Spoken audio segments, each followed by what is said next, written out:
tema que eu vou falar aqui não foi um tema escolhido por mim, isso foi um pouco desafiador. O tema foi proposto pela organização, que é falar da importância das ações externas, né? E aí eu fiquei um pouco desconfortável, vou dizer assim, porque como falar da importância das ações externas, como falar de algo que todo mundo sabe que é importante? E é um pouco frustrante falar de algo que todos conhecem, né? Eu vir aqui e falar algo que vocês já sabem é frustrante para vocês. É muito diferente, por exemplo, de uma apresentação do professor Walter Leal, que tira todos do assento de tanta risada, de tantas novidades, e é frustrante para quem está aqui falando, né?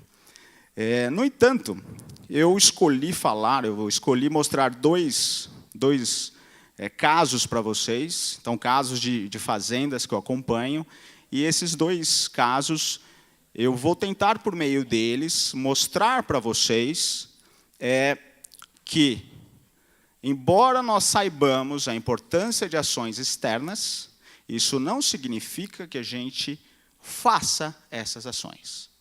Então, o objetivo que eu tomei aqui é o de convencer quem ainda não está convencido de que precisa agir, né? E aí, aí o subtítulo aqui, a escolha é minha, nós temos que ir além da porteira. E além da porteira, numa dinâmica de englobar os vários métodos que a gente vem, ou que vocês já sabem, ou que a gente vem assistindo aqui no evento desde ontem. Então, por exemplo, temos a questão do uso de caulim, talvez no futuro uma murta assassina. Antes de chegar à biotecnologia, estamos fazendo o controle adequado, eficaz do diaforina. Então, uma série de medidas, e às vezes a gente coloca atenção exclusivamente no externo e esquece o que está acontecendo dentro da fazenda, e é isso que eu vou mostrar a vocês, ok?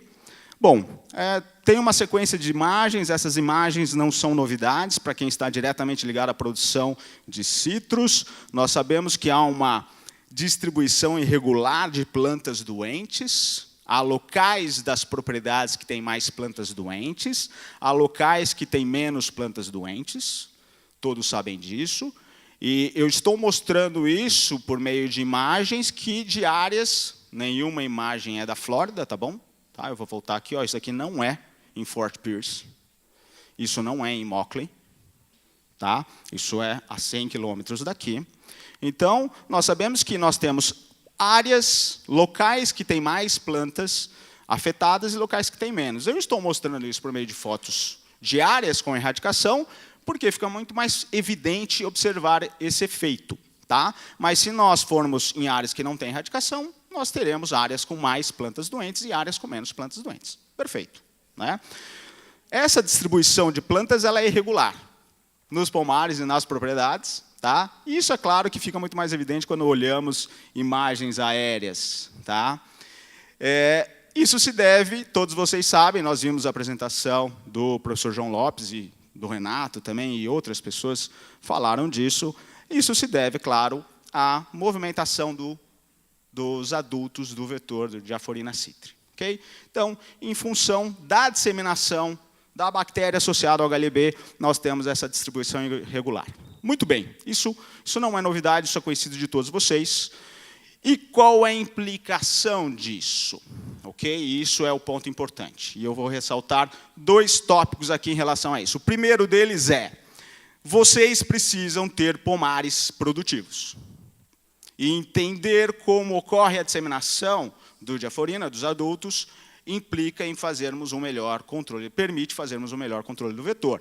E pomares produtivos é o seguinte, se o produtor tem mais infecções em função dessa movimentação do vetor, ele vai perder parte da sua produção.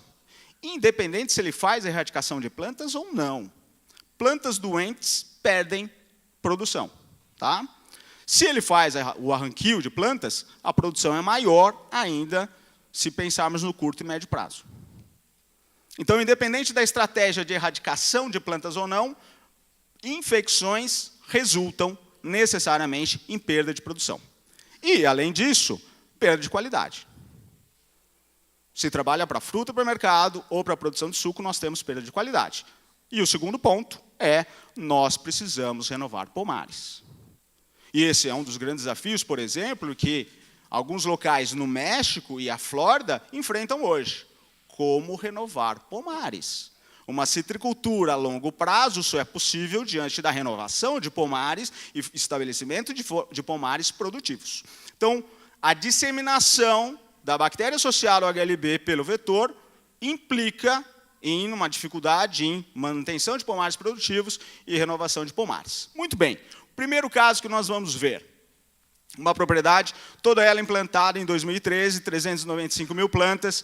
Desde o início, o controle do vetor consistiu na aplicação de inseticidas de 2 a 4 vezes por mês. Isso é a soma de aplicações aéreas, inseticida sistêmico ou tratorizado, aéreo ou tratorizado, no caso dos inseticidas de contato. Okay?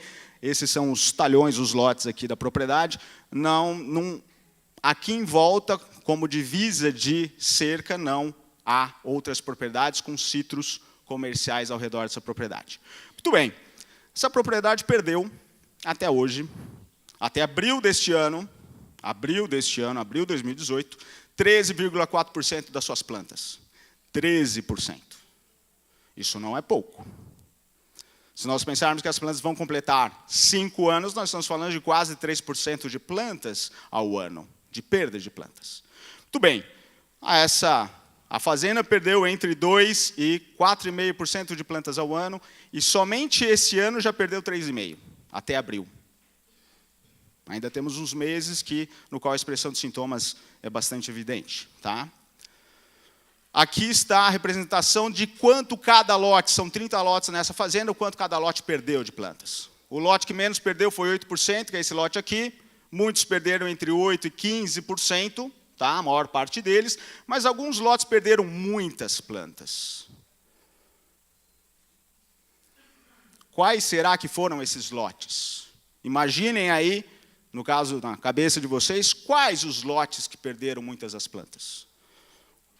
Quem acertar o café de graça durante o coffee break, com direito a suco de laranja. Esses foram os lotes que perderam mais plantas. São todos lotes de borda? Perfeito, muito bem, ganharam o café. Mas por que exatamente esses lotes e não outros, também de borda, que não apresentaram essa perda de plantas? Tá?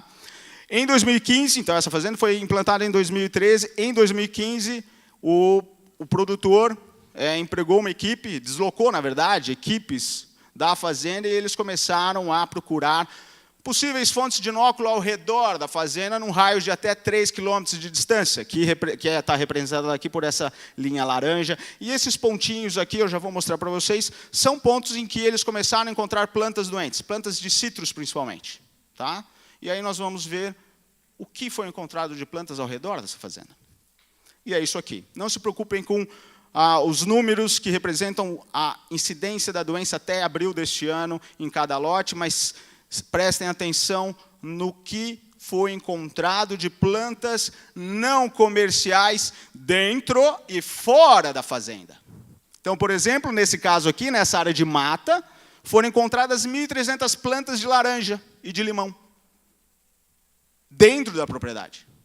Tá? Nessa área aqui, na mata, também dentro da propriedade, outras 600 plantas. Nós estamos falando de 2.000 plantas encontradas dentro da fazenda. E que começaram a ser erradicadas em 2015. Ou seja, até então, elas estavam agindo como fontes de inóculo. E foram elas, em parte elas, responsáveis pela infecção dessa fazenda. Vejam que quanto mais próximo desses pontos aqui, mais plantas foram perdidas. Os lotes apresentaram maiores incidências. Algumas plantas foram encontradas aqui também, numa área de mata. Outras plantas foram encontradas aqui. Além de, nessa estrada de terra, essa área de cana-de-açúcar, a cerca de 1 quilômetro ou menos, mais 3.000 plantas foram encontradas. E repare aqui, é uma área, um condomínio de chácaras.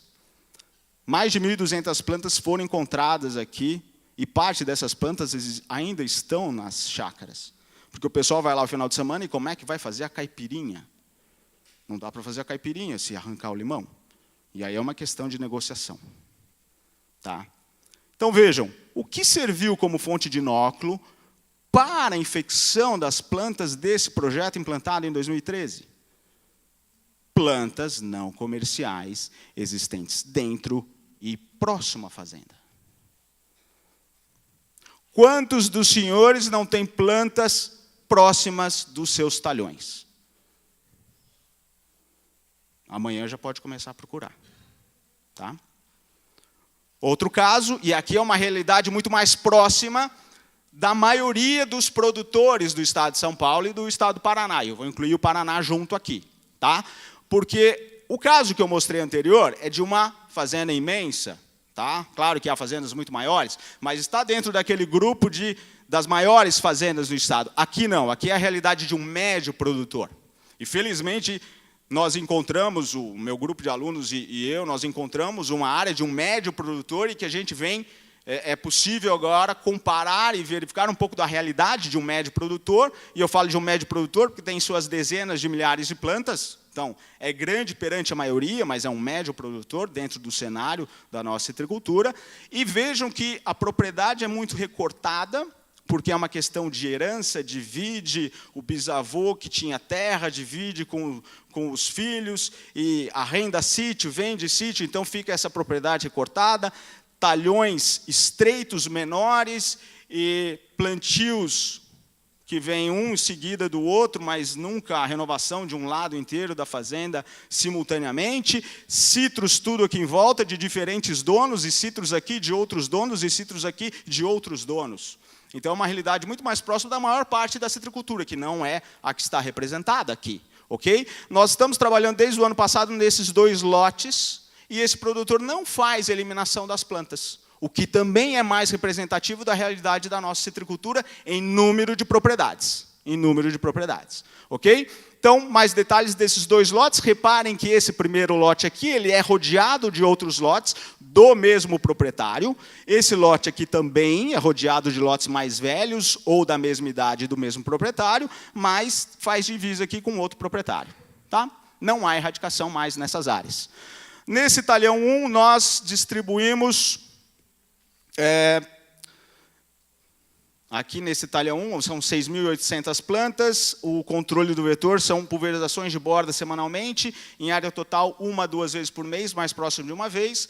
Nós espalhamos 38 pontos que trocamos armadilhas amarelas a cada 3 semanas, e nós encontramos desde março do ano passado 86 adultos, 44% deles com a bactéria associada ao Huanglongbin, tá? Bacterilíferos. Vejam a distribuição da detecção de adultos nessa propriedade, nesse talhão, desculpa. Muito claramente, qual é o efeito principal disso? Qual é o resultado principal, a interpretação disso? As áreas vizinhas, os pomares vizinhos desse mesmo proprietário estão servindo como fonte de inóculo para esse talhão 1. Porque esse talhão 1 ele é rodeado de talhões do mesmo proprietário, e nós temos a entrada do inseto nesse talhão aqui, dessas diferentes áreas. Nós estamos falando de um talhão dentro de uma propriedade rodeada de outros. Tá? O segundo caso, porque o meu tempo acabou, talhão 2, 9.000 plantas, mesmo controle. Vamos ver como é a distribuição dos adultos capturados em armadilhas, e o que nós temos é isso aqui. Claro que tem um efeito dessa área de outro proprietário, mas nós temos aqui o efeito também dos talhões vizinhos, que tem um controle do vetor menos intenso do que isso aqui. O controle que adota dos talhões mais velhos é menos frequente do que esse aqui. O que representam essas médias? Aqui nós temos a média de 0,13 adultos por armadilha, e no anterior nós temos uma média de 0,11. Aquela primeira área que eu mostrei para vocês, de 395.000 plantas, a média de adultos detectados pelo número de armadilhas, 0,02 adultos por armadilha, a média. Nesses 2 lotes, a média de adultos por armadilha é 0,11 e 0,16. 5 a 8 vezes maior. O que nós vimos? Precisamos intensificar o controle para essa doença. De que forma? Não há como não saber a movimentação de onde vem e para onde vai do vetor. E é impressionante o número de citricultores que não adotam armadilhas amarelas ainda. Tá?